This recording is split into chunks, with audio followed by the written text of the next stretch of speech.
Muito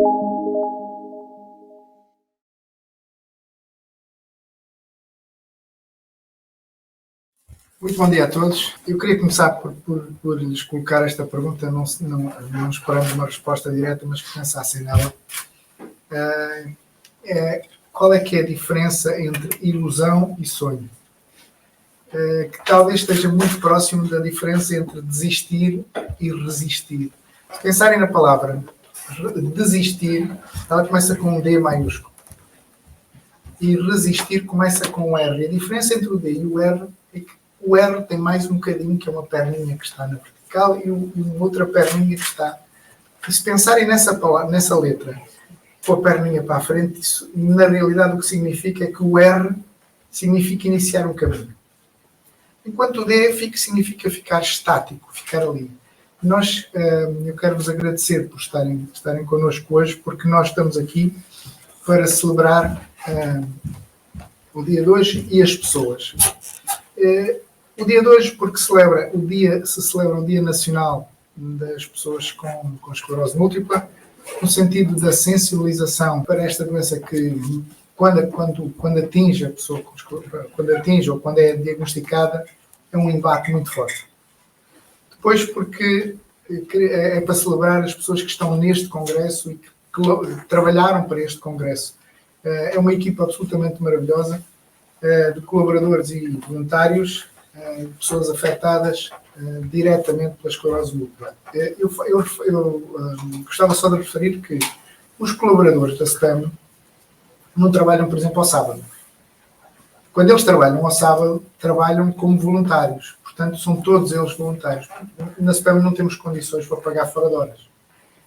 E, portanto, mais uma vez, voluntários que trabalham e que se dedicam às pessoas com esclerose múltipla. E, por último, a todos aqueles não afetados diretamente pela esclerose múltipla, os patrocinadores, todos os amigos que têm connosco colaborado para fazer com que, por um lado, procurem soluções para as pessoas com esclerose múltipla e, por outro, para mitigar o impacto que a EM tem nas pessoas.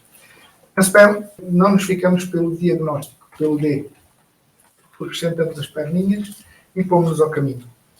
Pôr pés ao caminho significa quebrar a parte da ilusão, que significa trabalhar para o sonho, porque a diferença entre estas duas é que o sonho é ilusão com trabalho. Se nós pusermos trabalho atrás dessa ilusão, estamos a ir atrás dos sonhos. Porque se nós não acreditássemos no sonho, e vou-vos referir só 3 ou 4 coisas que a SPAM, e não só a SPAM, e já lá chego, tem vindo a fazer, tem a ver com, por exemplo, a medicação em proximidade. A medicação em proximidade foi um projeto que nós iniciamos antes do verão de 2019, não foi agora, e fomos começamos a fazer o caminho. A renovação automática da terapêutica, o que isto significa para doentes crónicos não ser necessário que a pessoa ou um familiar ir ao hospital pedir receitas para que possa continuar a ter a medicação. O Registro Nacional da Esclerose Múltipla, que se fala dos registros em geral, nós estamos atrás disso. Felizmente já estamos a desenvolver um trabalho com a SPMS e provavelmente durante a tarde de hoje vamos ouvir falar um pouquinho também sobre isso. Temos 19 delegações espalhadas pelo país. Quando começamos com 12, tivemos que diminuir o número de delegações. Neste momento já podemos ter estas delegações pelo país, incluindo ilhas, mas a particularidade é que elas são sustentáveis. E esse é um pormenor muito importante, sendo nós uma ONGPD, sendo nós uma IPSS. E por último, as contas em dia. Foi algo que nós tivemos que fazer, a transformação da SPAM, para garantir que tínhamos contas em dia. Mas fica aqui a dúvida, se fizemos isto sozinhos. Claro que não. Nós não fizemos isto sozinhos. Para além desta comunidade que está à volta das pessoas com a EM, nós quisemos colocar e desmistificar aquela questão do copiar, que é feio copiar. Nós quisemos partilhar com as outras associações de doentes o conceito é possível partilhar aquilo que fazemos bem e aprender com os outros o que eles fazem bem para nós melhorarmos. E alguns exemplos, nós estabelecemos ligações em protocolos com outras associações da esclerose múltipla, não correu bem, não perceberam a mensagem, então nós quisemos alargar o âmbito e fizemos um protocolo entre associações de doentes de doenças do cérebro. Está a correr bem. Lideramos e estamos a trabalhar com as associações de doenças raras. Em Portugal, havia 2 organizações que representavam doenças raras. Nós somos um país deste tamanhinho, só como nós, na Europa toda, só havia um outro país com mais do que uma organização. Era a Rússia, para verem a dimensão do disparate. Associamos e temos vindo a colaborar muito no movimento dos cuidadores informais. Já tinha referido, estamos a trabalhar avidamente no Registro Nacional das Pessoas com Esclerose Múltipla. Precisamos saber quem somos, onde estamos e como é que somos tratados para melhorar, só podemos melhorar aquilo que conhecemos. Estamos a colaborar avidamente na transformação digital do Serviço Nacional de Saúde, na avaliação dos serviços de saúde que prestam serviço ao cidadão, nos serviços partilhados entre as associações de doentes para termos escala e tornarmos todo o sistema mais barato. E, por último, um conceito que já começa a ser repetido, assim como o do registro, um conceito que começa a ser repetido, que é o do provedor do doente. Se nós tivermos um provedor do doente a nível nacional, com o impacto que isso possa ter, vamos começar a ter uma resposta e uma responsabilização dos serviços que é completamente diferente daquela que existe hoje. Portanto, uma mensagem de esperança para todos. Juntem-se a nós e ao trabalho, portanto, pôr pé ao caminho, para atingir o sonho de cada um de nós. Obrigado. Bom dia a todos e que projetassem, por favor, a apresentação.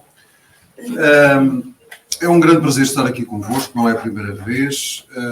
Retornar aqui às atividades da CPEL é sempre um carregar de baterias e, como muito bem foi dito, hoje não é o dia da esclerose múltipla, e das pessoas portadoras de esclerose múltipla. Isso faz toda a diferença, essa percepção, essa diferença linguística vai muito em linha com a provocação que eu gostava hoje aqui de vos fazer, uma boa provocação, entenda-se. Nós estamos muito numa fase em que a moda tudo tem que ser eficiente, tudo tem que ser lucrativo, tudo tem que ser virado para o sucesso, e tal saímos da nossa bolha de conforto e estamos sempre em grande desconforto produtor e cada pessoa ser um criador da empresa e de riqueza. E, portanto, se calhar, um bocadinho olhar para a história talvez nos dê uma perspectiva um bocadinho mais humilde, mais virada para o que podemos aprender e, portanto, nós temos que discutir se o avanço que está a ser feito e que nós exigimos que haja para as pessoas com os diferentes problemas de saúde, designadamente este que aqui nos traz, da esclerose múltipla, se é uma benesse que a sociedade nos dá, é um direito natural ou é uma conquista que se tem que fazer face a uma dada riqueza da sociedade. E, portanto, o convite que faço é para fazermos um bocadinho uma reflexão pela história. Uma das principais antropólogas da história mostra-nos aqui um pensamento muito forte, que isto já tem cerca de 50 anos, em que uma aluna, numa aula, isto é contado neste livro, numa aula lhe pergunta: professora, mas quando é que o ser humano verdadeiramente começa a ser humano? E toda a gente estava à espera que ela dissesse quando criou a arma, quando criou o fogo, enfim, aquelas coisas que habitualmente costumam aparecer nos livros de história. E ela, depois de um forte pensamento, diz quando encontrou um fémur curado. Porque o fémur é um osso muito longo, a pessoa, quando tem um fémur partido, dificilmente tem autonomia e, portanto, alguém tem que cuidar dele. E o ato de ser, do sujeito humano, ser humano, o ato da humanização, surge quando nós cuidamos do outro. E esse ato muda, na história da humanidade, o momento em que deixamos, faz a expressão de ser macacos, para passarmos a ser pessoas. E, portanto, ela, ao dar esta resposta, diz: é quando encontrou pela primeira vez um fémur sarado. Ou seja, alguém cuidou daquela pessoa. E, portanto, o momento crucial, ou pelo menos um dos principais momentos cruciais na história do ser humano, é no momento em que ele começou a cuidar do outro. Não é quando foi mais rico, não é quando caçou mais, não é quando teve mais terras. É quando ele começou a ser capaz de sair de si, do seu umbigo, e ser capaz de cuidar do outro como elemento central. E de modo que eu vou-vos fazer uma provocaçãozinha da história, não querendo dar uma de académico, mas eu sou académico, não tiveram muita vontade a dar a isso.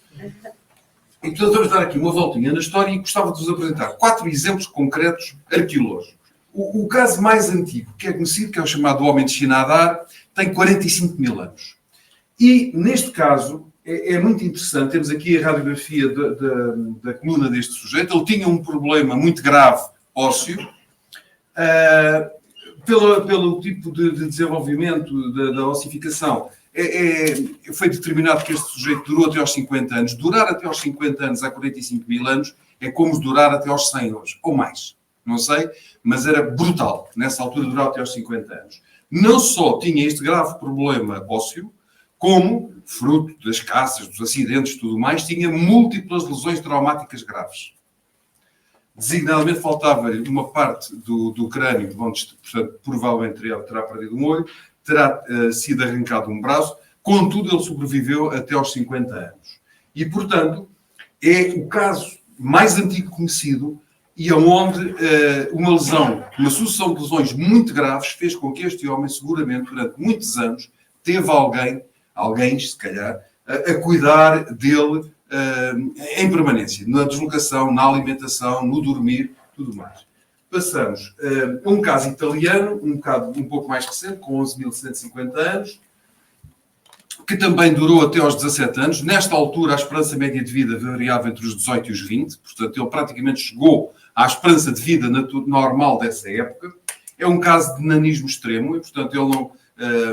é muito pequeno, não tinha braços muito curtos, não podia caçar, não podia deslocar-se. O grupo onde ele estava tinha que se deslocar todo o grupo. Os grupos eram nómadas, não é? E, portanto, todo o grupo tinha que se deslocar mais devagar. E ele foi enterrado com todo um conjunto de objetos, até mais cuidadoso que os seus outros membros do seu grupo. E, portanto, não só não foi destratado, os tais pré-históricos, que não têm nada das nossas modernidades, não só não foi destratado, como, pelo contrário, até teve um enterro mais cuidado do que os outros elementos, com mais objetos, com mais elementos de propriedade. Podem consultar estes casos nas bibliografias que aqui veio. Há 4.000 anos, na selva, já saímos de grupos mais próximos de nós, do ponto de vista desenvolvimental, como é o caso da Calábria, para irmos mesmo para grupos de selva, o chamado Ninh do Vietnã, que tinha um síndrome, algo de nascença, mas que terá durado até cerca dos 10 anos, lesões profundas desde o dia que nasceu, teve uma duração bastante ampla para quem não tinha cuidados. Estamos a falar de um grupo que vivia na selva, que nem sequer metais ainda tinha acesso. E, portanto, contrariamente ao que se praticava em toda esta região, houve um enterro diferente de todos os outros para que o corpo não fosse maculado. Eles tendiam as suas muito direitas, muito retilíneas, mas como o corpo deles estava bastante deformado, é o único caso de toda a região, daquela zona da Indochina, em que o enterro foi feito de forma a não macular o corpo. Ou seja, não só durante a vida ele foi cuidado durante 10 anos, como, mesmo em morto, o respeito de humanidade que houve para com ele foi superior aos rituais, aos cultos que praticavam. E, portanto, a centralidade do sujeito humano é-nos esfregada na cara com 4.000 anos de um povo que está na selva. Um último, para não vos maçar, que consta deste livro, mais recente. Este caso ainda está em estudo. Há 4.000 anos, na Península Arábica, uma moça, não se sabe qual é que será a doença neuromuscular que tinha, mas pelo tipo de esqueleto que apresenta, foi uma doença que muito provavelmente lhe impedia, inclusive, movimentos. Os ossos são extraordinariamente finos, toda ela tem um grau de fragilidade extremo e, portanto, seguramente, por muitos anos, houve alguém que cuidou dela e possivelmente teve de cuidar 24 horas por dia. Portanto, não podia ser uma pessoa. A sociedade na qual ela estava incluída, lá no deserto, há 4.000 anos, tinha maior grau de humanização do que, porventura, muita gente tem hoje numa zona urbana com mais de 1 milhão de habitantes. E, portanto, aquilo que nós podemos extrair, pelo menos da pré-história, dos tais atrasados, é, do ponto de vista da humanidade, não é favor nenhum aquilo que se pede. É algo que é intrínseco à condição de ser humano. E quando nós nos desfocamos disto, estamos a servir o dinheiro e não a servir as pessoas como pessoas. Pronto, não vos vou querer amassar. Há cerca de 30 casos hoje. Isto é algo que começou a ser estudado. Estes esqueletos são mais antigos, eles só começaram a ser estudados mais recentemente nesta perspectiva. Há 30 outros casos já documentados e, portanto, isto que eu vos estou a dizer não é um caso aqui ou nesta sociedade ou naquela, neste período histórico ou no outro. Não. Este fenómeno da centração da humanidade daqueles que estão mais fragilizados é algo que é transversal no planeta e mais, nas sociedades onde isso não aconteceu, foram sociedades que não deixaram rastro. Ou seja, o próprio facto de uma sociedade se desenvolver, deixar rastro de si própria e contribuir para o avanço da humanidade, passou sempre por, a par desse desenvolvimento económico, ter um desenvolvimento humano. E, portanto, não é separável e podemos dizer, não, mas agora nós estamos a criar riqueza. Não, ao contrário. A pré-história, pelo menos, mostra-nos que a criação de cultura e riqueza e a criação de desenvolvimento de humanização são absolutamente intrínsecos e são duas faces de uma mesma moeda que, quando uma não acontece, a outra acaba por não acontecer ou se perder, como iremos ver. Quando nós passamos da fase pré-histórica para a fase histórica, temos, digamos, as grandes culturas clássicas, a cultura grega clássica, não é? Depois mais tarde também a helénica, os persas, os romanos. Em todos eles temos uma enorme atenção aos cuidados de saúde. Desde os gregos clássicos da abordagem holística, não é? Que ainda hoje se fala no juramento de Hipócrates, que não tem nada a ver com o original, mas, digamos, é uma referência do peso que teve nessa época. A importância do aparecimento das termas. Aliás, médico em persa antigo dizia-se o físico. Físico quer dizer o homem que cura pela água. E o aparecimento das termas e tudo que ainda hoje temos dessa abordagem da medicina clássica persa. Os romanos, que deram uma importância histórica ao desenvolvimento da higiene hospitalar, que só no século XIX é que voltámos a ter igual, e mesmo toda a história das ordens religiosas ocidentais, em que muitas delas acabaram por dedicar o centro da sua ação, a ordem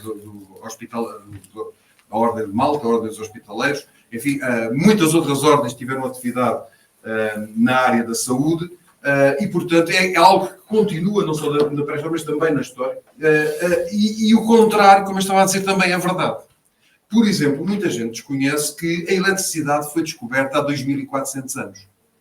A primeira máquina a vapor tem 1850 anos. Contudo, não se desenvolveram nessa época. E não se desenvolveram porque a sociedade não estava maturada o suficiente, de tal modo que tiveram que esperar 1800 anos, 2000 anos, num caso, 2100, 1800 anos noutro, para que, na realidade, a sociedade pudesse extrair poder económico, desenvolvimento a partir dessas aquisições. Portanto, como dizia, o desenvolvimento, a criação da riqueza é íntima, para que seja perdurável, tem que estar associada à civilidade.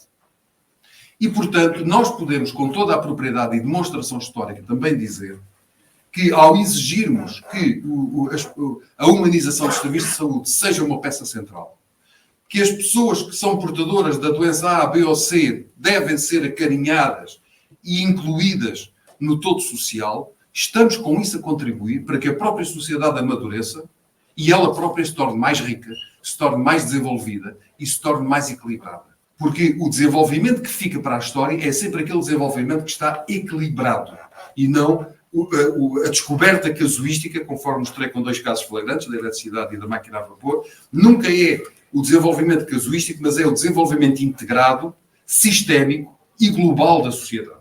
E, portanto, o ser humano tem que ser o princípio e fim de todas as coisas. E não uma ferramenta. Muitas vezes, na sociedade atual, nós trocamos a ordem natural das coisas, em que o ser humano é uma ferramenta para produzir riqueza. E não é. O que a história nos acabou de demonstrar é que a riqueza, a tecnologia, os desenvolvimentos, são ferramentas que são para colocar ao serviço do ser humano. E quando nós agora ouvimos falar, por exemplo, na saúde 4.0, quando ouvimos falar, e bem, das necessidades da digitalização dos processos de saúde, temos que ter este pensamento muito presente. Os conhecimentos científicos, a humanização, o desenvolvimento tecnológico são ferramentas ao serviço do ser humano. E não novidades que aparecem casuisticamente. Elas têm que ser inseridas sistemicamente. Nós, na Unidade de Saúde Pública da Universidade Católica, temos vindo na área da neurologia a trabalhar na perspectiva da saúde pública, naturalmente, temos ali o símbolozinho da linha de investigação em neurologia, o contributo da saúde pública para a neurologia, e já desenvolvemos, conforme foi dito aqui ao início, alguns trabalhos. Nós somos, como as enzimas, nós somos catalisadores de um tecido. Nós nunca pretendemos ter o protagonismo da ação. Há assim um conjunto de profissionais, de associações de portadores de doença, de órgãos do Ministério da Saúde, de sociedades científicas, nas quais nós, como saúde pública, temos esta competência de agir como as enzimas. Juntar, criar consensos, criar formas de que as pessoas saiam mais fortalecidas, mais enriquecidas com a obra conjunta desenvolvida, onde tivemos o consenso estratégico para a esclerose múltipla, que muitos de vocês conhecerão. A produção da carta foi um primeiro inventário nacional, incompleto ainda, porque nem todos os serviços aderiram, mas daqueles que aderiram é um inventário que cobre 70% a 80% dos recursos nacionais. Naqueles que participaram, os 21, foi possível desenvolver programas, conforme já foi indicado, e estamos agora a desenvolver um programa centrado na humanização dos cuidados de saúde para as pessoas portadoras da esclerose múltipla. Porque, defendemos nós, a humanização, conforme tenho vindo a falar desde o início da minha intervenção, tem que ser a pedra central. Não pode haver ou não deve haver cuidados de saúde sem haver uma força brutal da humanização. E humanização não é cuidados de saúde.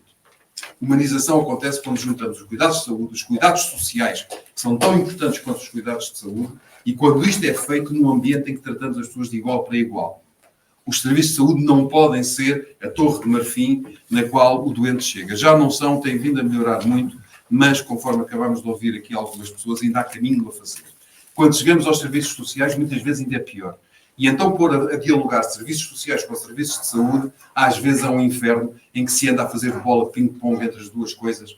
E isso não pode acontecer. Nós temos de ter serviços integrados, temos de ter uma resposta, como eu disse, humanizada. E a resposta humanizada é, como vemos lá desde o homem de China há 15 mil anos, que é uma resposta àquela pessoa, de tal modo que ele conseguiu até durar muito mais que os seus saudáveis da sua época.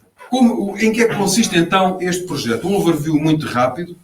Nós temos cerca de 2/3 do projeto já desenvolvido, em conjunto com as associações de portadores de esclerose múltipla, tiveram um papel absolutamente crítico neste trabalho. Está a ser desenvolvido, ou virá a ser desenvolvido com o apoio de 5 empresas farmacêuticas da área, e, portanto, ele é um tripé. Dar a voz é fundamental, como aqui foi dito. Quem tem uma doença é que sabe. Não é? Como diz o povo, quem está dentro do convento é que sabe o que vai lá dentro, e há muitos conventos, há um convento em casa de cada pessoa que tem uma esclerose múltipla.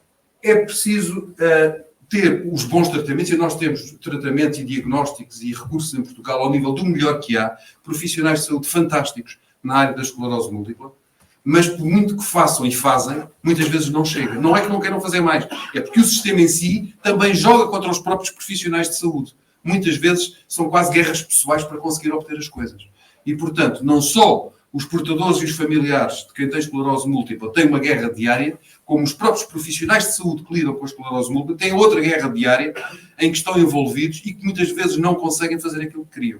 E, portanto, este envolvimento dos próprios profissionais de todas as profissões ligadas à saúde, e são muitas, não esqueçamos que a saúde é o ecossistema profissional mais complexo, com 800 profissões, e, portanto, muitas delas acabam por vir concorrer aqui para a esclerose múltipla, e, finalmente, preencher um espaço académico que tem que fundamentar isto, que tem de ser disciplina intelectual.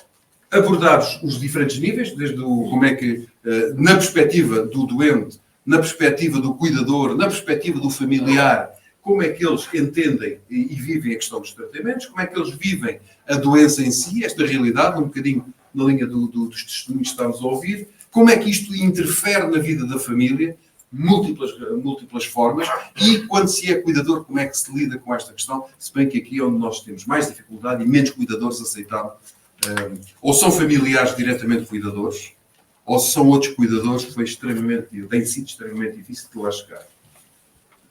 E, digamos, talvez o maior desafio. Com isto, virá a ser produzido no próximo ano, esperamos nós, também vai depender muito da pandemia, das regras que isto impuser, mas esperamos nós, durante o próximo ano, lançar um livro que reflete as 800 pessoas que já foram ouvidas, e, portanto, já começa a ser uma amostra bastante expressiva da realidade da esclerose múltipla em Portugal. Foram ouvidas 800 pessoas, foram ouvidas em forma de entrevista direta, outros em forma de inscrição, mas se alguns de vocês aqui estão presentes sabem que é uma inscrição de muito mais de 1 hora, portanto uma inscrição muito longa, para ir sendo feita progressivamente, onde se cobre um conjunto de realidades, porque a esclerose múltipla é muito mais do que uma doença, é uma maneira quase de estar na vida. É uma alteração para o resto, e é uma alteração da família. É uma doença que eu arrisco a dizer uma doença familiar, é um disparate do ponto de vista científico dizer isto, mas é quase uma doença familiar, porque não só o portador tem, como aquele que faz parte do seu núcleo familiar, todo ele tem graus de afetação, porque vê, porque sente, porque está solidário, porque tem quebras económicas, porque há múltiplos impactos. Teria muito mais e terei muito mais a dizer-vos quando concluirmos a investigação. Estão todos convidados sempre a participar nela. Desculpem lá, eu alarguei-me um bocadinho no meu tempo, mas muito obrigado pela vossa atenção.